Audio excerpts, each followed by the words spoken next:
আমি বলছি যে তুমি আল্লাহকে ভয় করো। প্রথমত বললো হ্যাঁ আমি আল্লাহকে ভয় করি। তাহলে কিভাবে? বলছে সে তো আমি জানি। বলছে আল্লাহকে ভয় করা যায়? খুব চিন্তা ভাবনা করে বলেন।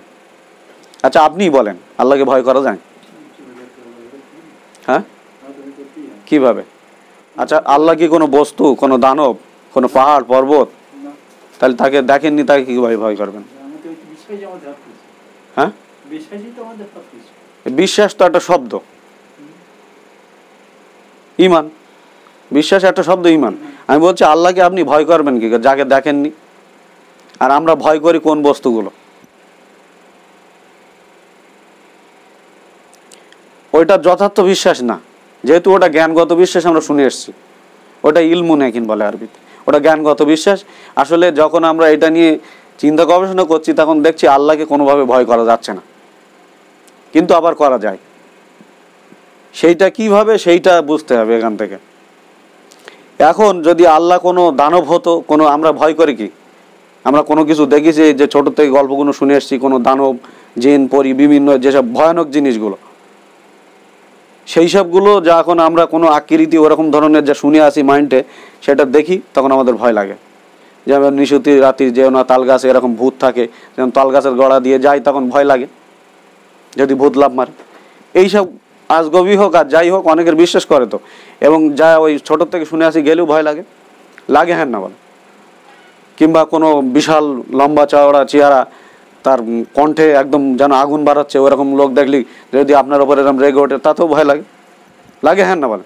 তাহলে সে আপনার সামনে আসে, কোনো দানব আছে, কোনো বিশাল আকৃতি কোনো কিছু আছে, তাতে আপনার ভয় লাগবে। তাহলে এখানে আসলে আল্লাহকে ভয় করবো কীভাবে? কেন একটা বড় বিষয়। মূল তো আল্লাহকে যদি ভয় না করি তাহলে আল্লাহর বিধানকে মানা যায় না।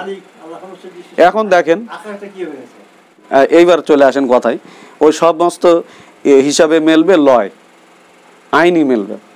ঠিক একইভাবে দেখেন আমাদের দেশে কিন্তু একটা সংবিধান আছে, আর এই সংবিধানের পরিচালক আছে। সেই পরিচালকদেরকে যারা ওই পরিচালনা করে তাদেরকে আমরা বিভিন্ন নামে জানি, বিভিন্ন ক্যাডার আছে। তা আমরা একটাই প্রথমত আনি এখানে, পুলিশ বলে জানি। একজন ব্যক্তি যদি কোনো অন্যায় করে, সীমালঙ্ঘন, ধরো চুরি করলো কারোর, কিংবা কারোর মার্ডার করলো, কিংবা ধর্ষণ করলো, তখন কিন্তু সে পুলিশ দেখে ভয় পায়, হ্যাঁ না? কেন? ওর জানা আছে যে পুলিশ ও ধরে নিয়ে যাবে, যেখানে আইন কার্যকারী করা হয় সেখানে নিয়ে যাবে, নিয়ে ওরে শাস্তি দেবে। 12 বছর হোক, 14 বছর হোক, ওর জেল দেবে, কিংবা ফাঁসি দেবে। ওর ভয় আছে, হ্যাঁ না? তাহলে আসলে এই যে ভাবনাগুলো ভেবেছে, আসলে ও কি পুলিশের ভয় করেছে? ওর ড্রেসটা খুলে ফেলেন, যে পুলিশ ওর সামনে দিয়ে যাচ্ছিল ওর ড্রেসটা খুলে ফেলেন। চিন্তা ভাবনা করতে বলছি আমি। তাহলে ওর ড্রেসটা খুলে বলেন, তাহলে একজন সাধারণ মানুষ দেখবে, তাহলে ও আর ওই আইনের লোক ভাববে না, আর ওর মনে ভয় হবে না। তো এখন ওই ড্রেসটা কি ভয় লাগছে? না। আবার ওর আগে এক ধাপ চলে যায়, ড্রেসটা ভয় লাগছে না। এই সংবিধান দ্বারা একটা স্বীকৃতি দেওয়া হয়েছে যে এই ধরনের ড্রেস যারা পরে তারা এই নিরাপত্তা বাহিনী বলেন আর যেটাই বলেন, যে আইন শৃঙ্খলা বাহিনী বলেন, যেটাই বলেন, তো যে নামই আপনি চেনেন, যে এরা কি করে, এরা সমাজে যখন অন্যায় হয় তখন ওই দুষ্কৃতিকারীদেরকে খুঁজে বের করে আনে এবং ধরে শাস্তি দেয়। তো সেই হিসেবে আমরা চিনি। তো এইটা স্বীকৃতি কোথার থেকে পাচ্ছে? সংবিধান থেকে। তো সংবিধান কার্যকারী যখন করেছে, করার পরে এই লোকগুলো কিন্তু সামনে এসছে, তাদের একটা নিজস্ব আলাদা ড্রেস আছে। আমি ওই ড্রেস পরে ঘুরলে আমার কেউ ভয় করবে না, আমার একটা ব্যাস থাকতে হবে, একটা লোগো থাকতে হবে। তারপরে কিন্তু যখন অন্যায় করেছেন আমাকে ভয় করছেন। তো আপনি কি ওই ব্যক্তিকে ভয় করেছেন না সংবিধানকে ভয় করেছেন? এখন বলেন। সংবিধানকে ভয় করে। ঠিক একইভাবে আল্লাহকে ভয় করা যায় না। আল্লাহ যে জাহান্নামের ভয় দেখাচ্ছে, এই যেটা আপনি চলে আসলেন, যে আসমান সৃষ্টি করেছে কে? আঙুল তুলে বলেন আল্লাহ। জমিনকে সৃষ্টি করেছে আল্লাহ। তাহলে এই আল্লাহর কতটা পাওয়ার?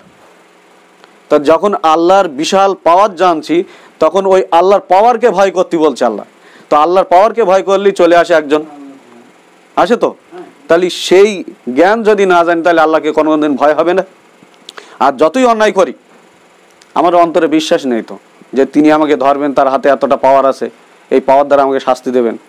এটা তখনই বুঝবো যখন তার পাওয়ারের ব্যাপ্তি সম্বন্ধে আমি বুঝবো। বোঝা গেছে? তো অতগুলো কথা জানার পরে সে বলছে অবশ্যই এই ভয়টাই হলো যথার্থ ভয়, যে আল্লাহর নিয়ম বিধানকে ভয় করা। যে আল্লাহ যে বলছে যে তোমরা মিথ্যা বলো না, মিথ্যা বললে একজন ব্যক্তি কোনোদিন মমিন হবে? মমিন মানেই তো সত্যবাদী, যে আল্লাহর রাস্তায় চলে। তো আল্লাহর রাস্তায় যারা চলে তারা কি মিথ্যা কথা বলে?